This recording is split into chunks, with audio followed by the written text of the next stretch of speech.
Hey, it's time again for the Matinee show. Yeah, we saw 3 of them. 3 new movies in the theater, although we saw 2 in the theater this week, and 1 we saw already, and then 1 was a new Netflix movie. Yeah. So that's how we're rolling now. Yeah.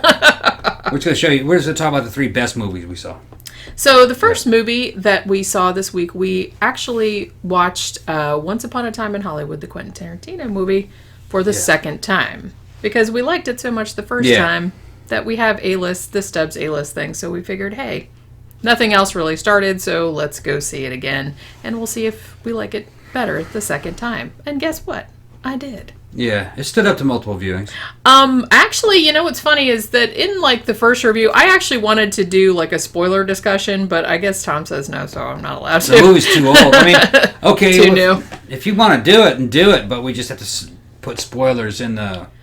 Yeah, I mean, I guess we don't have to, but, yeah, so what I was going to say that when I reviewed the movie the first time, I think that I kind of said, oh, it's very loosely plotted, or, like, some stuff is kind of, like, meandering or doesn't really go anywhere, but when you watch it the second time, that is actually not the case. No, it's a tight story. There's actually, I mean, it's told in a very, kind of... I don't want to say meandering because that sounds bad, but I mean, it's told in a very, like, laid back sort of way. Yeah, it's not obvious about what it's doing. You have to pay attention. But it became much clearer to me the second time around, since I already knew where the plot was going, since I already knew where everything was going to go, so I could concentrate on other things. And it's actually really, like, shit that characters say at the beginning, like, is referenced again later on, or like toward the end. There's, like, a couple of sequences in the middle, like one of which is like Cliff Booth's thing that he's doing, and the other was Rick Dalton's thing that he's doing.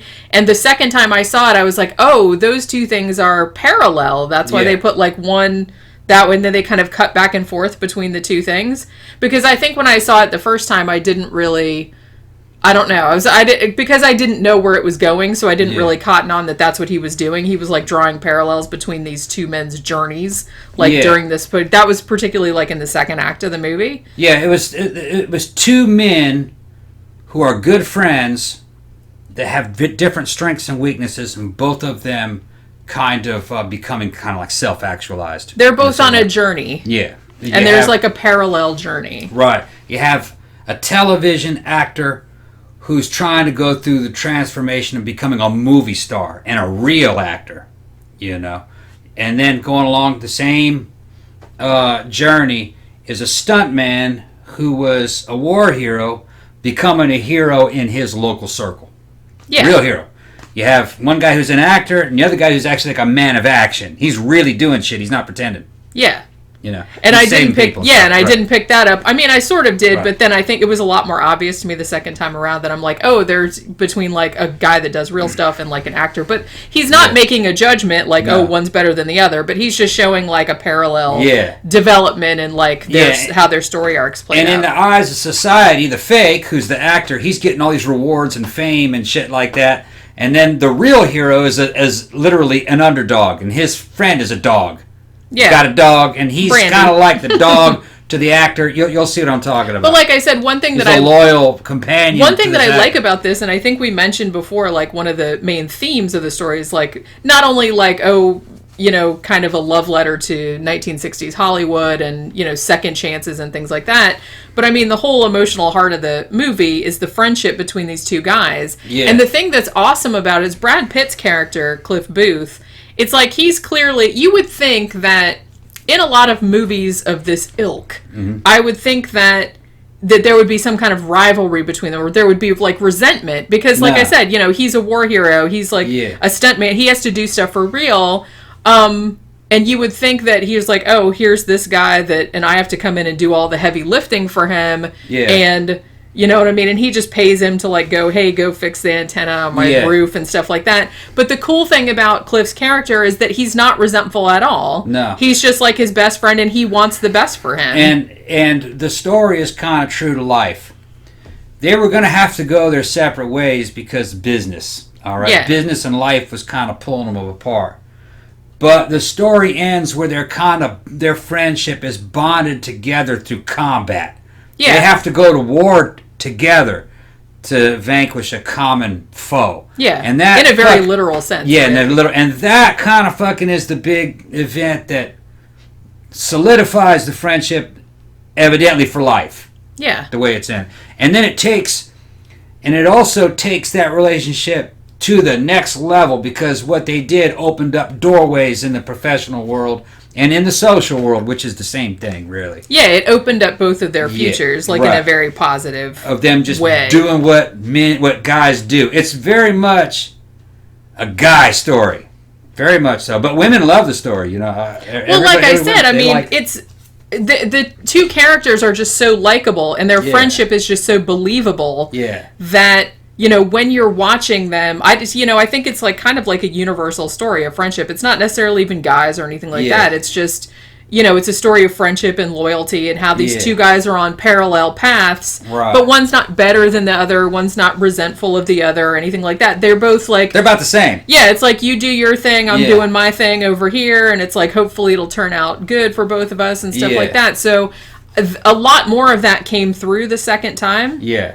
And also another thing too was that some things that I thought kind of didn't lead anywhere or were just kind of like random kind of shit. Like, you know, like the one scene at the party with like, where it's like Steve McQueen and stuff like that, where he's like talking. That all meant shit. But there was like a mirror to that, like later on in another scene where Rick Dalton is talking to another character, like where he says almost the same things. And I was like, oh, I get it. They were just setting up, they were setting up two things really, but I mean, you know, they were setting up something to do with Rick Dalton's character, and then they were also setting up like kind of a thing that might happen in the future, like you know what I mean, like after the movie is over. I don't like Tarantino movies in general. Like we saw Inglourious Basterds, it was unwatchable to me. I just don't watch it's like way more over the top than I remember. I can't stand that shit. All right, but this particular movie to me is a masterpiece. This is my favorite movie of his. Yeah, that's what I mean. Like, it's that's a very tight movie. It's a very tight story, and it's very epic in terms of it's got an epic mythology to this story. It's symbolic, it's mythological, but I don't know. Once you get to a certain age, you start understanding this kind of movie. Yeah. You know, if you're a guy, this is a guy story. Yeah, it's universal, but it's also very masculine. He did that shit on purpose too. And, you know, they were bonded together in combat, finally at the end. And that reversed kind of the downward trend that was going in their lives. It was pretty cool. Pretty cool. I liked it. And I had forgotten the second time around, I had forgotten how funny that part of the movie where Rick goes to Italy. And they were making references to like like spaghetti westerns. Some of those that they said were real, but some of them were made up. And like the made up ones, I had forgotten how fucking funny that shit was. Like with all the posters and the titles of them. I'm like, oh my god, they got it like spot on. Yeah, and like, there's also a lot of spot on dialogue where you have a guy who's a television actor and he doesn't want to become a spaghetti western star because spaghetti westerns suck. That's what he's saying. They suck. Yeah. And mostly they did. That's what you would have known back then. But, you know what I mean? Clint Eastwood hadn't happened yet, though. Yeah. And Good and Bad and the Ugly hadn't happened yet. So really the story is telling you that this fictional character is actually getting into a brand new genre that could actually propel a career to newer heights like it did for Eastwood. Yeah. You know? And that's what the meaning of the story is. At the end of the story, because he makes friends with Roman Polanski, you know that on the back of his Italian film career, he can now go into Polanski movies. Yeah. That's what they're talking about. Yeah. They don't say it, but that's like the implication. That's the implication, and that's what it means in the story. And another thing, too, is that, you know, the more I'm getting into this movie, and if you go to the AV Club site, they did a big, long article called Once Upon a Time in Hollywood Annotated. And they all went in there and were like talking about all the different references that Quentin Tarantino about all the different TV shows, like which ones are real, which ones are fake, like who are all the, you know, people, like who was that poster in Brad Pitt's trailer, who was Anne Francis from Forbidden Planet, by the way, because I didn't recognize her at first. You know, Robert Goulet singing on the TV and all this other kind of stuff. Yeah. And the more that I read into it, I mean, I knew that Quentin Tarantino was like a film fanatic. It's like, and he knows pretty much everything, and like really obscure shit too. Yeah. Like from TV and movies and everything. He knows like everything about that. He has like an encyclopedic knowledge of it. But until I was reading this article, I didn't realize just how many tendrils that he had put into this movie. And it wasn't just kind of like a wink wink, hey, check this out kind of thing. Yeah. It's like a lot of the references he made in there were commenting on Rick Dalton's character arc. Yeah. That's why he picked that particular song. That's why he picked that particular movie trailer. That's why he picked that, the other thing.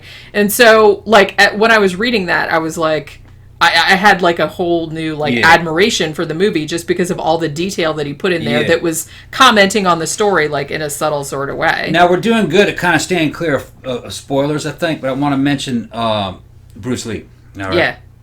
A friend of mine I grew up with, he's into martial arts. If you follow me on Tom's Shitty Movies, lately you'll see that I've been messing around with martial arts. I grew up with guys that were in martial arts. My friend of mine, who ended up becoming a paramedic, and my stepbrother was a fucking 2-time black belt in Taekwondo, and he was badass. He could kick your ass. I watched him kick 3 or 4 guys' ass at the same time. And another guy, they kind of were. Another guy came who's a real good friend of mine named Jason. He kind of got upset at the portrayal of Bruce Lee in this story. Yeah, I can see that. I think Bruce Lee's daughter's kind of pissed off. Yeah, but here's the thing, I did some research on this subject.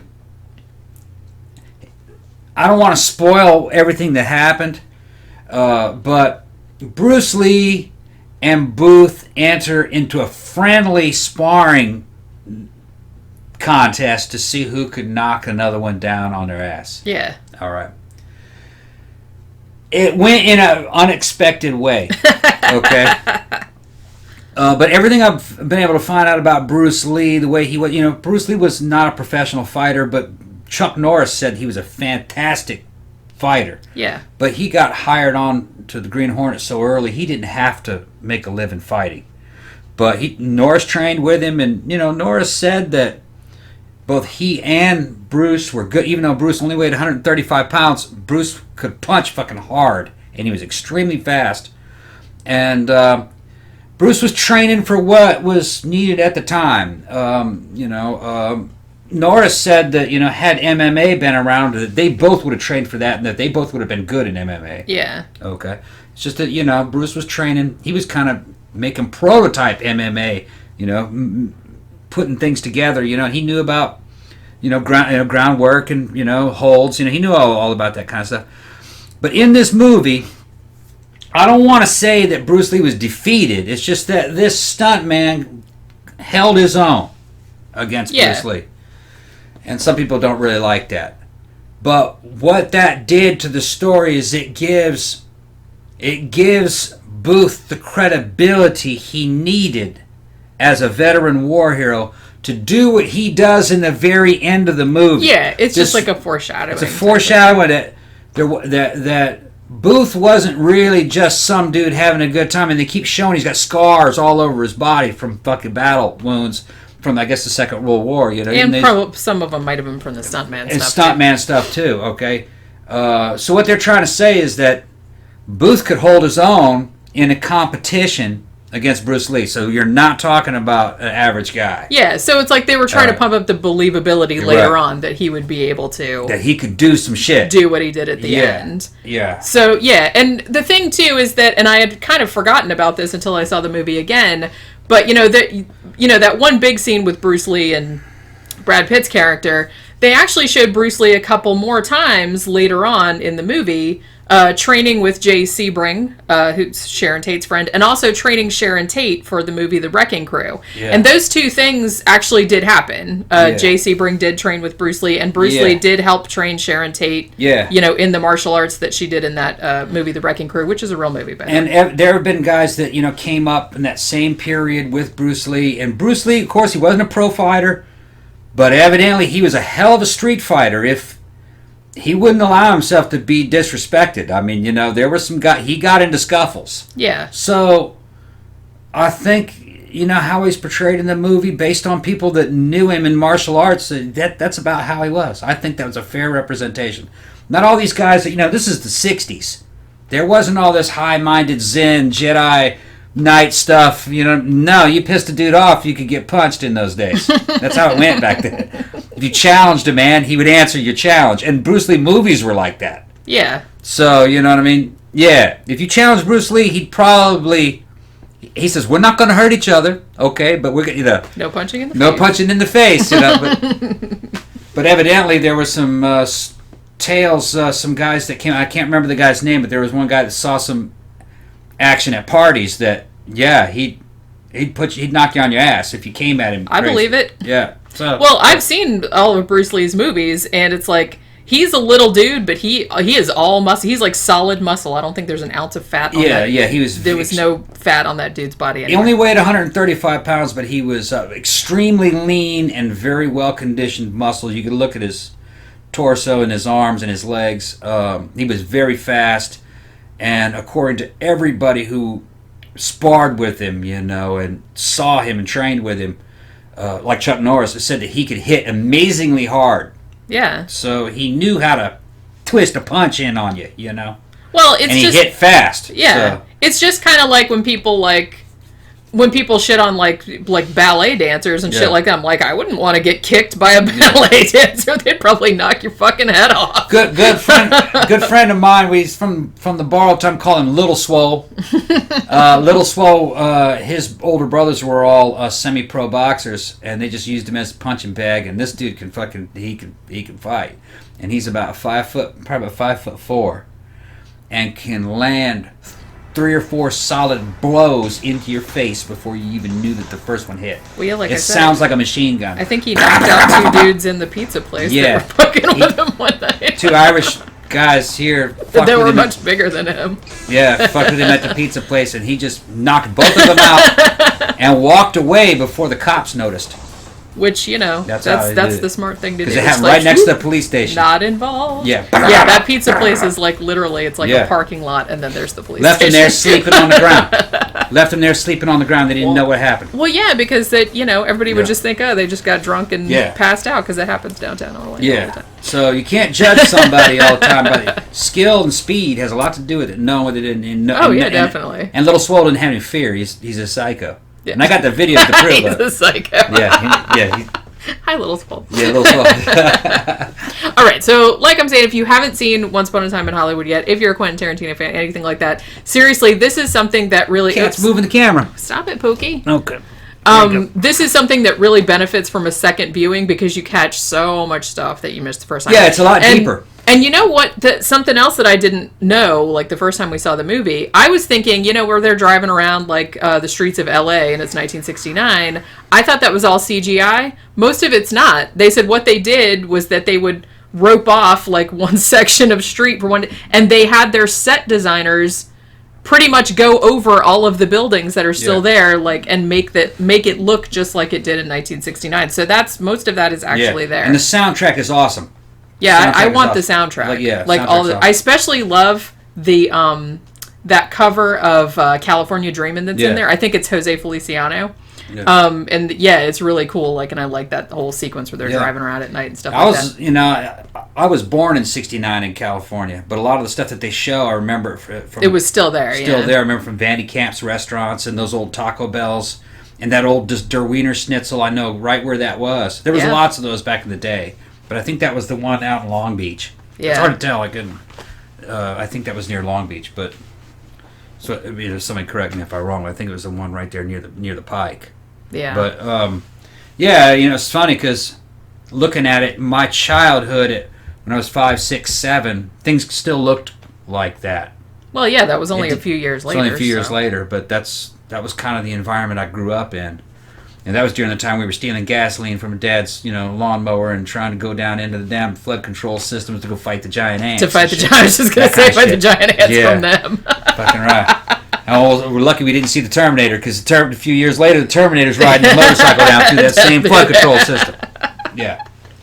Back when all the children were feral. Back when all children were feral. Young kids wouldn't understand it.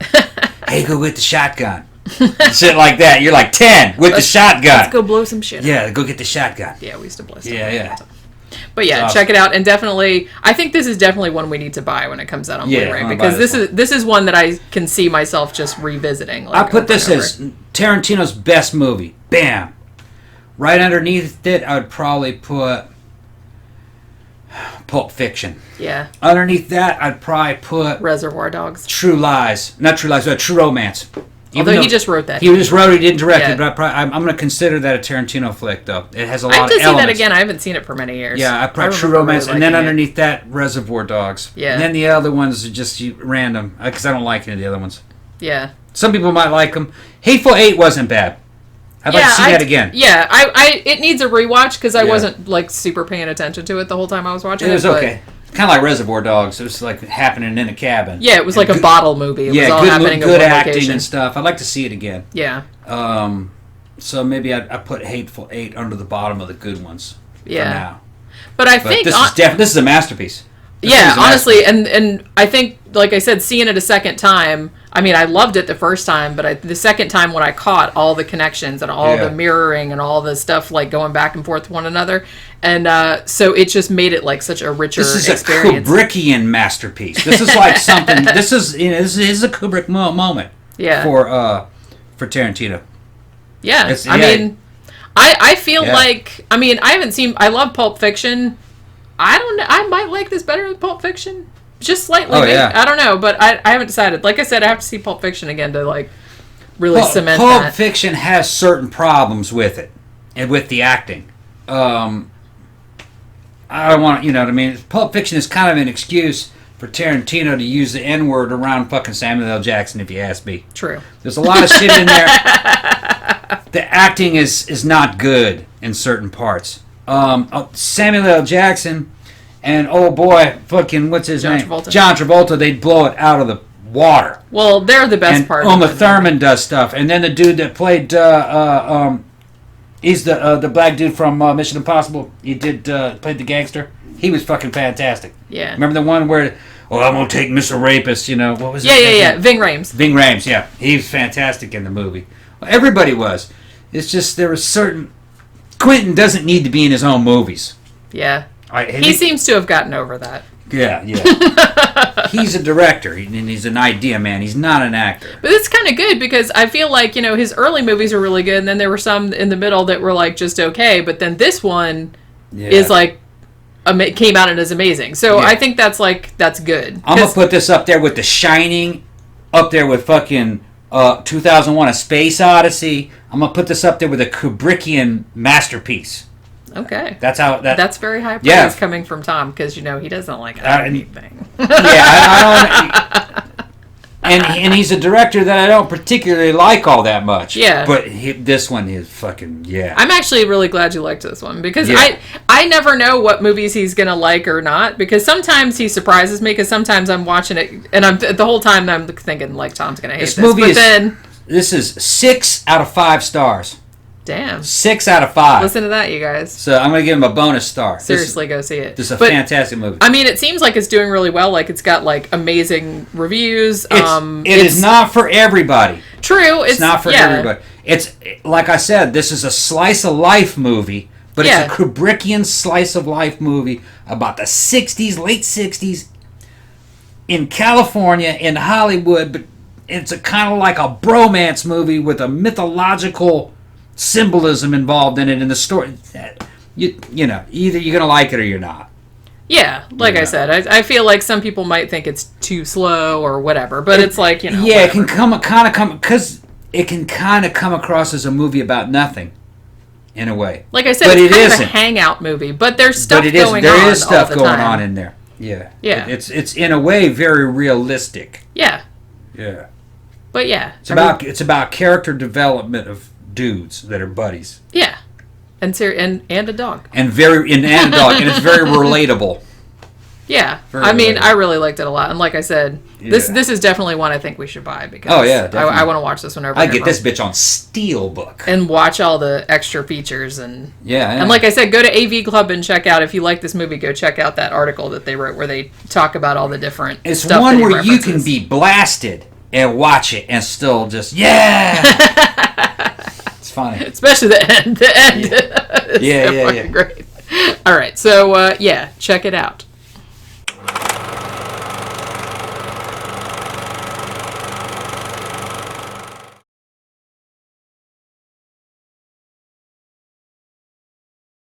Okay, the second movie we saw for our matinee show this week was a Netflix movie called Soul to Keep.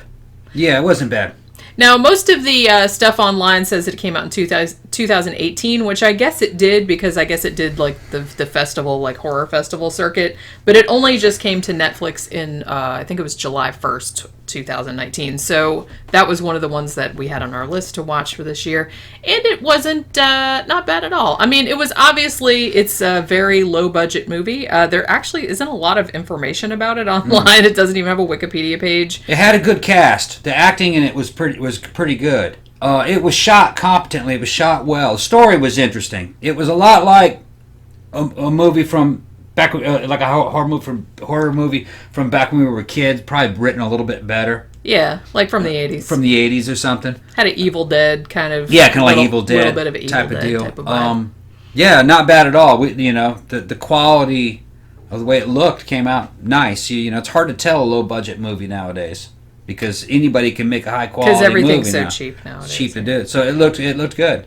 Yeah, it's basically, I mean, the story behind it, it's just this big group of friends, and two of them, they're a brother and sister. I think they're supposed to be twins, even though they don't really look that much alike. And they have inherited their grandfather's house after he supposedly died. Now, their grandfather supposedly drowned on the property, and they never found the body. So they decide that they're all going to go out to this house, and it's kind of a dump, and they're all going to go out there and party. So they bring all the booze, all the drugs. They brought the DJ thing. They brought the party lights. They were not fucking around. I don't know where. For some reason, I thought this movie might be Canadian, but I don't know if it is. But it's somewhere like out in the wilderness. It looked like Canada or Washington State or something like that. And then they all drive up there, and they find in the basement, they find like a little bit of a one of them grimoire things. And since one of the girls with them is a Wiccan goth chick, yeah. So of course she's got to get in there. And this is the draw of the movie. You got a cute redhead goth chick who gets possessed by the devil or a demon, Beelzebub, and she does all kinds of sexual shit. And then other people get possessed, and that's why you see this movie. You know what I mean? It's very much an Evil Dead type. It's not as wacky, but it's very much that kind of thing where it's like they read from a forbidden book, because everybody's like drunk and they're daring each other. It's like, let's summon some demons, and everybody's like, why not? Yeah, if it was playing on HBO when I was a kid, I would have loved it. I love it. Like I said, it's nothing you haven't seen before. Yeah, that's the problem. But but it's the only kind of thing that I thought was kind of cool about it was that one of the characters, and she's played by an actress named Sandra Mae Frank, who's actually a Broadway actress. I learned, and she's deaf, in real life. So she's playing a deaf character, and so a lot of the movie. I mean, she's obviously speaking in ASL, but all the other characters do too, which I thought was kind of cool. I'm like, hey, all her friends learned ASL so she wouldn't be like left out of their conversations, because they're just talking and like doing so she knows what they're saying. Right. And the interesting thing too is that the guy that's in this, the actor's name is Craig Fogel. Now, when we were watching this movie, he's kind of like annoying at the beginning. He's one of those like, I have a vlog with 60 followers and I have to and I have to do all this stuff in my camera. But I said, man, that dude looks just like Robert Englund. I said, is that his son? Looks just like Freddy. He looked just like him. And the character's name is Freddy. Yeah. And I was like, well, okay, now, are they making a joke that he actually is Robert Englund's kid? Or are they just like, they realized that he looks like him, so they thought it would be funny to name the character Freddy? He didn't have the same last name. He doesn't have the same last name. And it's like, if he is Robert Englund's kid, he's either like a bastard child or he doesn't want anyone to know. It looks just like him. He looks exactly like a very young Robert. Like, I was freaking out. And like, especially like, after he starts making like all these distorted faces. faces and stuff. I'm like, oh my God. So it's like, I didn't know, but I looked him up, and apparently he's been in like 2 or 3 other movies, and he's based out of New York, and he's also an ASL interpreter, like as his regular job. So I guess that's why, one of the reasons they wanted this movie too, because they wanted actors that could speak in sign language. There isn't a whole lot to actually say about the movie. I mean, it's a competently executed movie. It's got a good cast. The acting is good. The ideas are good. The only thing that is a problem with these movies is that they all kind of look the same. Yeah, originality is an issue. Yeah, and you got to realize how hard it is to come up with an original idea in a genre where everything has been done. Pretty much. And because everything's been done, you're just using a bunch of memes that have always been used over and over again. And then the camera work and the filters and everything, the editing that they use is kind of boiled down into the way you're supposed to do it. And what that ends up doing is that the movies all look alike, and they have this similar textures and similar storytelling tempo, during the time, which things it's almost kind of like going through a formula. Well, that's kind of the problem. And this is the same kind of thing. It's like they're all at a spooky old house. They're all partying. Some of them are annoying. Some of them not so much. There's a lot of fake jump scares at the beginning, to kind of build up. Doesn't mean it's bad. No, it's perfectly enjoyable. Perfectly watchable. It's just not watchable. Maybe it would have been. I can understand that they did it that way because that was you're not taking any risks. You're doing it the right way, the way everybody else is doing it. But what ends up you're able to sell the product after you get it done, which is probably a safe call. Yeah. Because the movie didn't get fucked up. Because if you do something super weird, you kind of risk falling on your face, and no one likes. But then what ends up happening is that you're taking another risk, which is that people don't remember the movie, or it doesn't stand out. Yeah. And I think that's kind of what you got here. This is one where you can watch it, it's enjoyable, but kind of in the end, it doesn't stand out from the other ones. Which I think kind of happened, like the one we reviewed last week, the other Netflix movie that we did was Mercy Black, which is like a perfectly good movie. It's like perfectly fine for a Friday night. You sit around, get some pizza, and get some booze, and sit around and watch a scary movie. But a day or two later, you're not going to remember anything that happened in it. You kind of forget what happened. Because it's just like a standard... Yeah. It's a pretty standard ghost. And this is like a pretty standard demon possession type of movie. Kind of like The Evil Dead. Not, like I said, not as zany or stylistic as that. Well, you go back and you look at the old 80s movies like that. They're just so handcrafted. You can't forget them. Yeah. Everything was handmade. There was a lot of stupid ones back then. Yeah, too. There was a lot. Yeah. There were a lot of samey ones. Yeah, there was. But even you can go back now and look at some of the weird, samey ones like The Stuff. Stuff wasn't so samey. That wasn't samey. That was a fucking weird... Yeah, that was a weird movie. Larry Cohen is kind of in a class by himself. He does some like pretty weird fucking movies. You can go back and see some of the bad samey ones from the 80s, and you don't really forget them because they stand out as being fucking really bad or fucking silly, or remember when the rubber chicken came at you. Yeah, I mean, it's that kind of stupid shit. You do remember it, you know what I mean? Because some of them leave a pretty bad taste in your mouth. So you remember them, Yeah, that's one thing. Even when they were bad, they weren't really boring, were they? I mean, look at something like Street Trash. Right. Which was like, it's not a good movie, obviously, but it was like the weirdest. The concept was just so weird and off the wall. It's kind of like a lot of corporate restaurant food. It's not bad. It all kind of tastes the same. Right. So you kind of forget about it.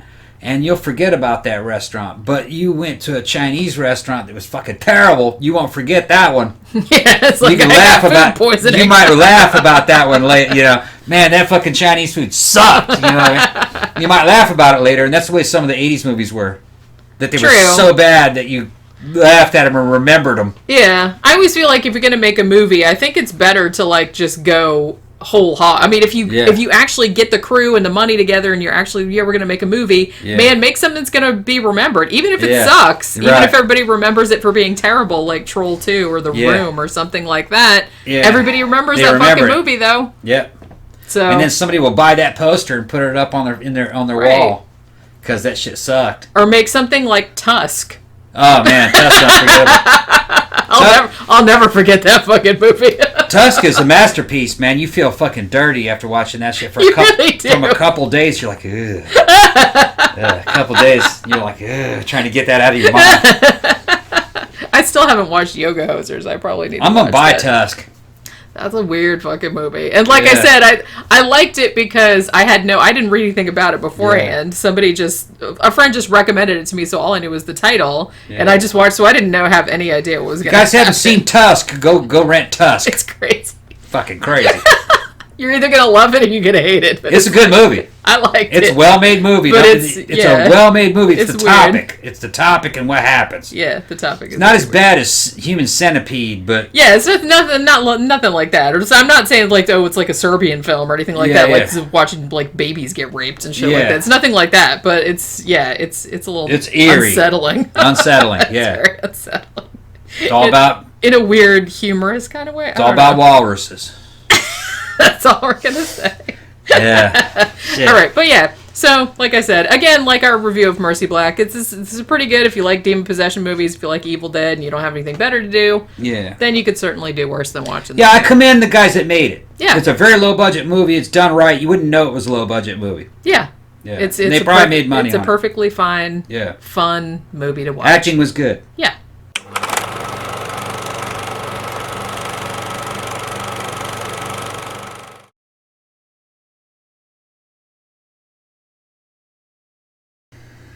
Okay, for the third movie we saw this week, we went back to AMC theaters and saw Fast and Furious Presents Hobbs and Shaw. Yeah, and I've only seen the very first Fast and Furious. I haven't seen any of the other ones. Evidently, there's a shit ton of these movies. There's like a whole universe of the movies. So we're going to review this. And you haven't seen them either. I saw the first one, but just that's the first it. one, right? And then the first one is just didn't even have the same characters. It doesn't have anything to do with this one, really. So we're just going in. We're going to review this movie just on the back of this movie. You know what I'm talking about? So this is a movie that you don't have to see the other ones to understand what's going on. Well, yeah, I know what was going on. I mean, I'm sure it helps, but yeah, there's evidently a bunch of backstory, but none of it matters.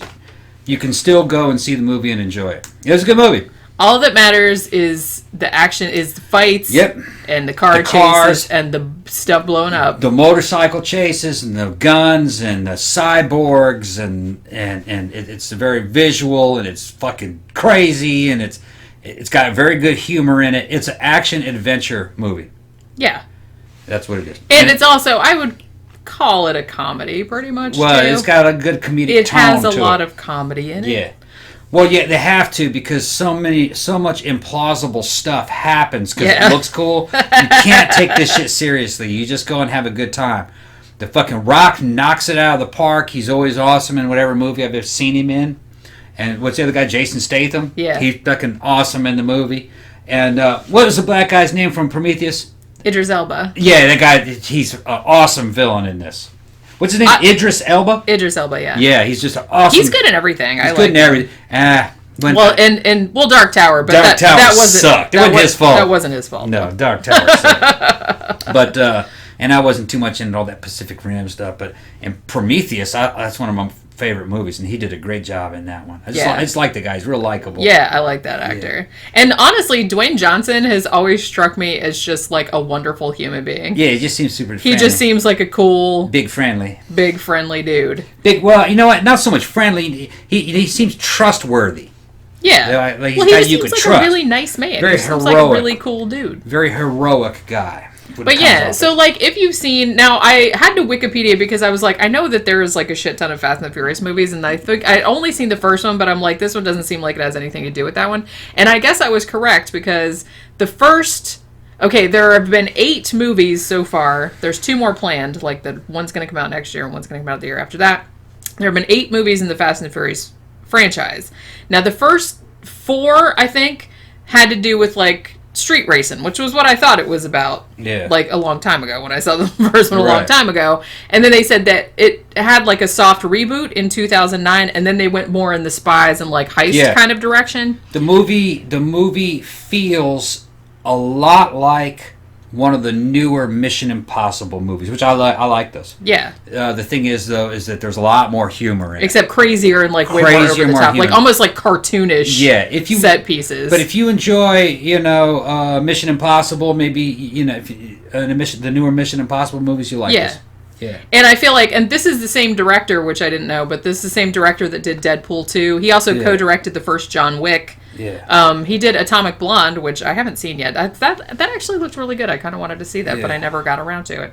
But yeah, so apparently, and here's another thing that I didn't know, that the whole Fast and the Furious thing, I mean, there's rides, there's a ride at Universal, there's cartoons, there's a TV series, there's all kind of shit. This is actually Universal's biggest franchise. It's made like $5 billion or something like that. Well, this one will make a shit ton of money on the back of it. It probably will. It'll make a shit ton of money. The only criticism, honestly, my favorite part of it is, like I said, just turn your brain off. It's just like a big, dumb... Just have fun. It's like, none of the shit that happens in it could happen in real life. It's like, just physics doesn't apply, so don't worry about it. It just looks cool and it's badass. Yeah, it looks cool and it's a bunch of jokes and shit. And like, you cannot get through airport security the way the dude did. There's all kinds of, Oh my god, I'm laughing at that scene. Yeah, it's just action adventure for kind of not for all ages, kind of. Yeah.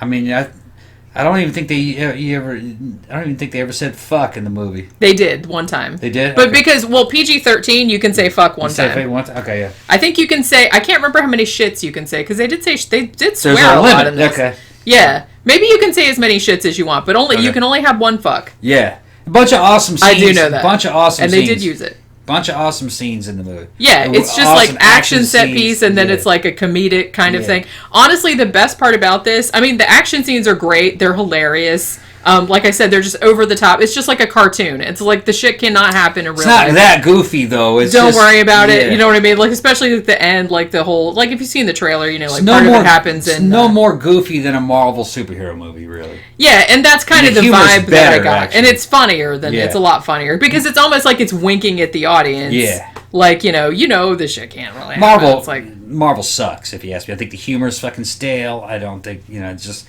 jam-packed full of a bunch of fucking nothing, and...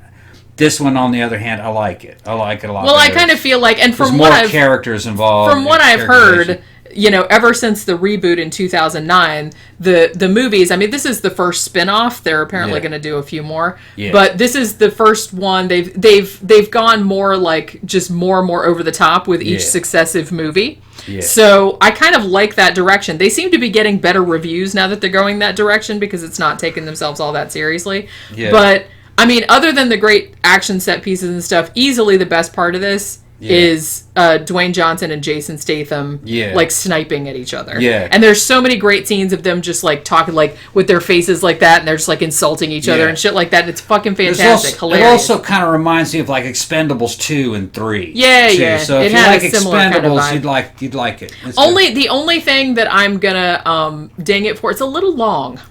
Yeah, and towards the very end, it got a little sentimental, and it started to fucking bog the movie down when you start getting a little sentimental and a little too much. They're trying to do some like character development. And they tried to go more towards family values, about families coming back together. It's just that it took a little too long for them to do that. I think they could have just trimmed that down. Yeah, okay, he's back with his family. Oh yeah, they love each other. In a movie like this, you don't have to wallow in the shit. Yeah. You know what I'm talking about? I think you could have cut out a good 3 or 4 minutes of that. Out of the sentimentality, and the speed of the movie would have kept going. Yeah, because as soon as they get to Samoa, it kind of bogs down a little bit. I mean, come on, let's get this big showdown over with. Well, they're kind of building up to like the last big, last stand or whatever. And it's like I like that. Like I liked all the scenes on Samoa. That was like super cool. Yeah. That was like the kind of the big end piece. Now like I said, it's a little bit long. It was 2 hours and 16 minutes. And so I feel like it could have been, but. It might just be because we saw this like really late at night because the one earlier show was full. Yeah. So we went to one. I think it didn't start till like 10:15 or something like that, and so we were pretty tired by the time. Yeah, and basically the whole theater was playing this movie and fucking John Wick 3. Yeah, this movie was in. I think it was in 3 theaters. Yeah, it's like in 3, and then John Wick was right there. I thought that was out of the theater. I think they must have just brought that back. Maybe it came back just because it was. Just because they were action because it's night. just that awesome. Yeah, but yeah, that's an awesome movie. I know, I loved it. I gotta get that. I like all the John Wick movies. Yeah. It's like, and like I said, the guy that directed this co-directed the first John Wick. Yeah. So it's a similar kind of thing. Like I said, if you love this kind of crazy, over the top action thing with like a lot of comedic, it's almost kind of like a cop buddy movie, like that too. Sort of. That too. Yeah. So a lot and the cop buddy turned into spy buddy, turned into with the Expendables too. These are guys that are my age doing all this shit. Yeah. You know what I mean? If like, and these are guys are starting to get up in age. You know what I mean? It's fucking funny to me that the only credible action guys going on right now are fucking in their old guys. The younger generation needs to start stepping up. You need guys, you know, in their 20s to start fucking kicking ass. Although sometimes I feel like, depending on what the script is like, sometimes like for somebody it's like more believable. Yeah, like somebody like James Bond, that has to be an older dude. That can't be like a 21-year-old. No, you got to be at least 40 to be Bond. You got to be kind of grizzled. Yeah. And like look like you've been through some shit. You got to be 40. Or no one's gonna buy it. You got to be 40 to play Bond, I think, pretty much. I would agree with that. You got to be at least 40. Yeah, and you got to look kind of like you've been through some shit. Like you have to look like you got out of the SAS, which is where you came from. Right. You know, and you know, once you're in the SAS, you're going to be in it for a long time. Usually you sign a 13-year contract. So yeah, you're in your late 30s, early 40s when you get out. So like I said, I feel like, and even like with the Mission Impossible movies and like all these kind of like big action franchises, I think that might be why, you know, just because it's more believable that they've done all this stuff. Like, especially like in Mission Impossible, he's supposed to have been doing it for like years and years and years. So, like I said, you can't really get a 21-year-old guy in there. So. Or no one's going to believe it. Because, like, what? He looks like he just started. Yeah, but you know what? I mean, you're pulling me back into this. You had a 20-something-year-old Conan that kicked fucking ass. Although he didn't seem like a 20-year-old. He didn't, but he was. I know, but he didn't look like... He was early 20s, I think. I think he might have been 21, 22. I had to check that. That fucking Conan blew me away. People looked older back then. Well, Arnold was huge. Yeah. That was back when he was still pretty huge. He got smaller after that. Isn't that weird? I always remember like looking through my parents' yearbooks, and I'm like, why does everybody look like they're already 35? Arnold looked young. He looked young. He just was huge, you know. And Arnold made a couple mistakes in his career, even though he's going to go, hey, what do you know? You know. He should have fucking been able to play a villain. He says, I'm not going to play after Terminator 1. He says he didn't want to play a villain anymore. The thing is though is him as a villain in Terminator 1 fucking that's what made the Terminator. Yeah. Was how scary Arnold could be. Terminator 2 is how about a great movie that is. No, Terminator 1 was much better. That was a Terminator movie. And when Arnold was the damn Terminator. And on the back of that, he's like, I can't play any more villains because he was afraid he'd get sucked down into... He'd get typecast, sure. And then villains are always defeated in the end, so then you just see Arnold getting his ass whipped at the end. He should have had just like they were talking to Rick Dalton about him Once Upon a Time in Hollywood. It's true, though. But what he should have had some kind of clause where only 25% of his movies he could be a villain. Yeah, because then you'd show some range, but you wouldn't get like sucked into this one. Because there's some actors, it does happen that they just play villains all. Now, if I was an actor, which I'm not, and I've heard other actors say this, they always like playing villains because it's more interesting. They're more, like villains are usually more complex kind of characters. Maybe that's not the case nowadays because now we have kind of more anti-hero type stuff and people are more into that, but I can see how it would suck playing a bad guy all the time and dying in the end, and getting killed all the time, or getting defeated at least. Well, he should have been in a movie where the bad guy lived. Yeah. Where the an anti-hero. The bad guy won. Bad guy won. Yeah. Kind of like a Darth Vader type. You could probably get away with that more now than you could back in the old days. Because I feel like back in the old days, maybe not in the 70s, but I feel like there was definitely a time in the 80s and 90s where it's like, no, the good guy has to win. Even Mr. Freeze, when he had to play Mr. Freeze, they had to jimmy that story so Mr. Freeze in the end was a good guy. Oh, see, I couldn't even sit through that movie, so I didn't even know that. He looked cool as Mr. Freeze, but that was just a terrible movie. He looked cool. It was. I've seen like big chunks of it, but I'm like, I don't think I can sit through this. I only got it on VHS. We rented it one time and it was like going, oh man. I still kind of laugh. We were watching Oliver Harper did a review of this. I love his channel. Like, go check it out. Oliver Harper's movie retrospectives or whatever. Yeah.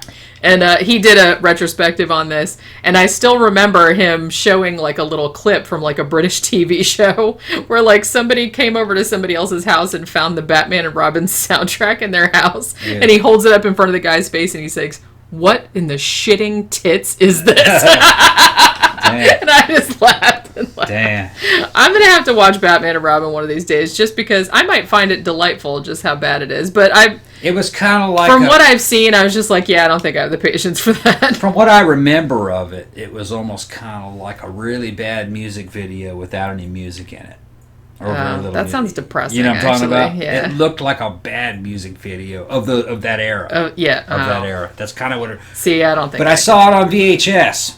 Yeah. And evidently on the big screen it looked good. It's just that the writing was shit and it was just really zany. Well, it was cool looking. All the costumes and the sets and stuff were cool looking. Yeah, and it didn't look too good on those old CRT televisions on their VHS. Nothing did. Everything just looked like it didn't translate very well.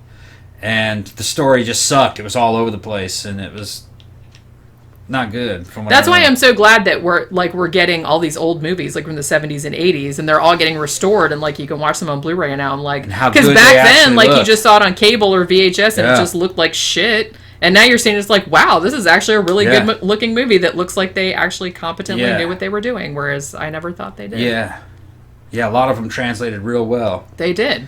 Like I didn't have any idea that Labyrinth looked that good until I saw it on Blu-ray because I never saw that in the theater. Yeah, it's beautiful. That it looks beautiful. Looks great. Yeah. But yeah.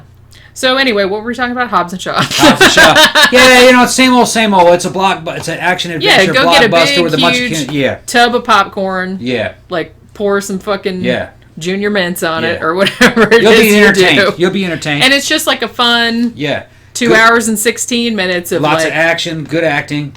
Crazy action stuff and like two big beefy dudes bouncing insults off each other's Well, they also had the Terminator too. Bald heads. They also had Black Superman. And Idris Elba also. Idris Elba, the Black as Superman. a genetically superpowered guy. They were calling him Black Superman.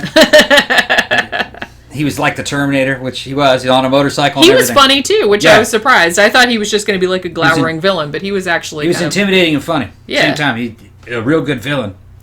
Yeah. I kind of hope they bring him back, but I don't know. They didn't actually show him die. Well, I don't want to spoil it. They didn't actually show him die. You just did.